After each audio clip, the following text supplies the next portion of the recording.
Olá, estamos aqui no plano B, onde os Linda Martini mais logo irão apresentar o seu mais recente álbum, o Error.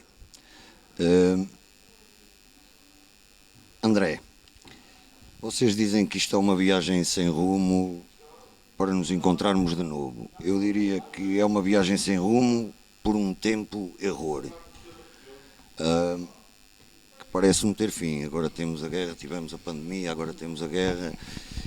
É isso. Sim, isto cheira aqui um bocadinho a fim dos tempos, não é?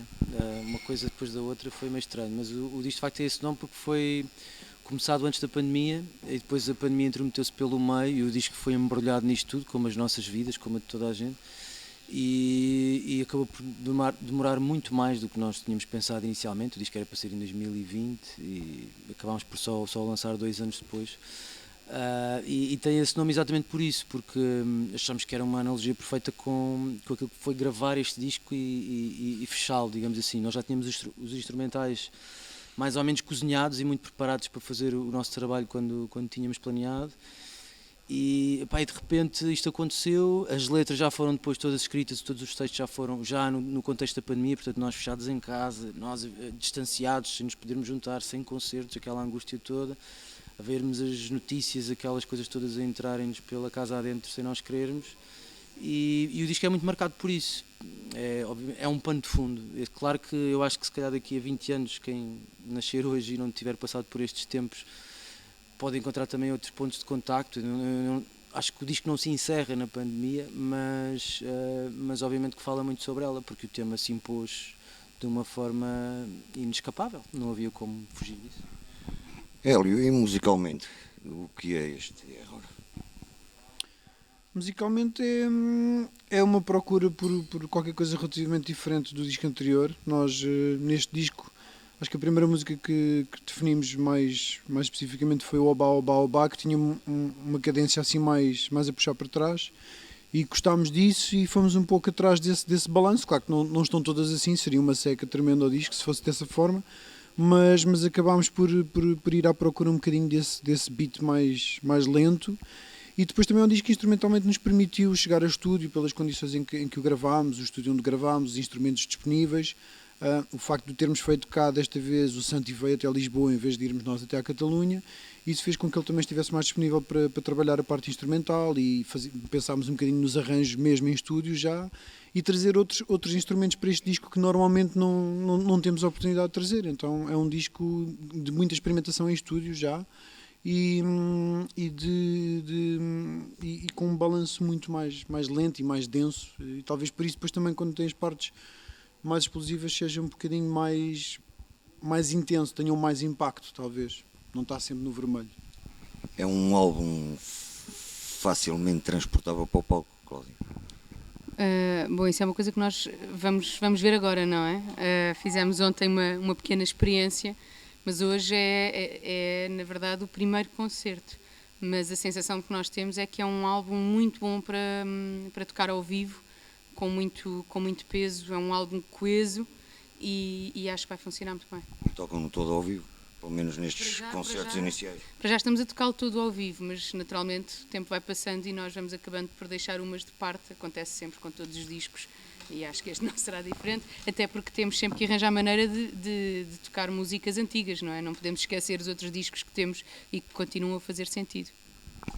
André, vocês dizem sobre o Superfixe que tem alguma coisa a ver com saúde mental, mas olhando aos temas todos, parece que neles todos surgem algumas fragilidades nesse capítulo, certo?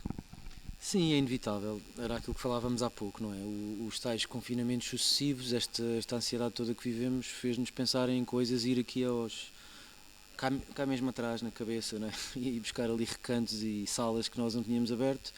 E esse tema está presente no disco, sim, está no Superfixe, está noutros, atravessa um bocado o disco, não é? Tivemos tanto tempo para olhar para os botões e para um big e para todo lado e coisas que nós normalmente não reparávamos.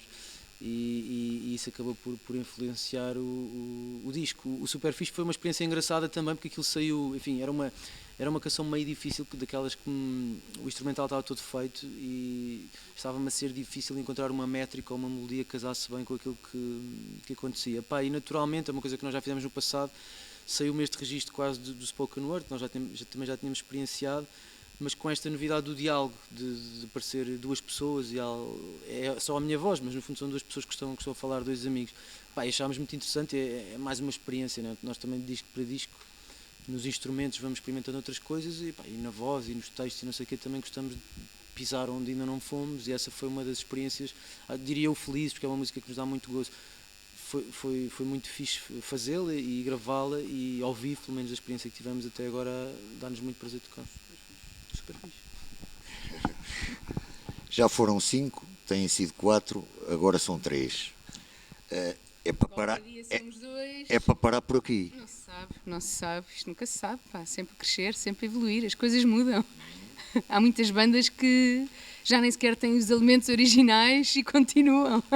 As bandas são bichos em mutação, são quase uma entidade própria, quase que às tantas conseguem viver sem as pessoas que lá estão. É estranho, mas eu acho que acaba por ser um bocado assim. Depois a música vai mudando e vai se adaptando. Acho que tudo é possível. Uma coisa é certa, as duas guitarras são essenciais no som dos Linda Martini. Vocês ao vivo vão contar com... Sim, exato. Ao vivo vão contar com o Rui, filho da mãe também. Um extraordinário guitarrista, diria eu, uma escolha natural. Sim, pá, quem conhece bem a história da banda sabe quão natural é, não é? Todos nós temos projetos, ou tivemos projetos com o Rui, a Cláudia tem a Azanha, entre outras coisas, mais pessoais. Eu tenho o Fucifel, que apesar de estar parado, é uma banda que continua a existir nos nossos corações. Aliás, a primeira banda que eu tive na vida foi com o Rui, em 94, portanto... O André já escreveu vários fados com o Rui, também para a Cristina Branco, portanto é uma pessoa que está nas nossas vidas desde sempre e era só natural que fosse alguém assim, não é? Porque isto é um negócio familiar, não é? E agora, para terminar, isto parece aqui um testamento, mas não é. Sobre o taxonomia, vocês dizem que depois de tanto tempo em casa, dedicámos-nos à taxonomia das coisas inanimadas. Atribuímos um domínio às paredes, um reino às cadeiras, uma classe ao sofá, uma ordem à louça suja, uma família às meias sem par, um género à televisão e uma espécie ao pijama. Hélio, que ordem atribuíste tu à louça suja? Pá, sabes que lavar a louça para mim é das coisas mais terapêuticas que há. Até porque, imagina, a minha companheira é quem cozinha 90% das vezes, não só porque cozinha muito melhor do que eu, como é muito mais proativa nesse aspecto, como ainda por cima quando eu cozinho ela chama-me a atenção do que eu estou a fazer. Portanto, eu fico com essa tarefa e assumi a louça desde sempre, sim. E é bastante, é quentinho nas mãos, é bom. E Não pode ser fresco. no verão não, porque depois não fica bem lavada. Aí uso luvas de vez em quando. Sim, quando é louça muito suja tem que ser a ferver então. E que família atribuíste às meias sem par? Eu sabia que tu me ias perguntar isso. Não sei o que é que tu sabes sobre isso na minha casa. Não sei, mas tens 2 homens em casa. Pois, são muitas as meias sem par e é muito complicado. Portanto, no fundo, eu ponho essencialmente o Rui a tratar das meias dele, que são normalmente as que não têm par. André, e que espécie atribuíste ao pijama? Que espécie atribuiu ao pijama? Estava aqui a pensar numa coisa inteligente para dizer, mas não sei. Diz lá. Uma espécie em vias de extinção, lá em casa pelo menos. Eu, por acaso não durmo em pelota. Estás a insinuar que dormes em pelota? Eu não. Pois, não, eu durmo com pijama. Ainda bem que fizeste a minha pergunta, porque eu durmo com pijama. Mas, exceto no verão não. Mas, pá, não sei. Uma espécie em vias de extinção é uma boa escolha. Resta-me dar os parabéns aos Linda Martini, porque não defraudam quem aprecia a música deles, e este novo álbum é a nítida prova disso. Obrigado por mais este disco e até à próxima. Depois conto-vos como é que foi o concerto.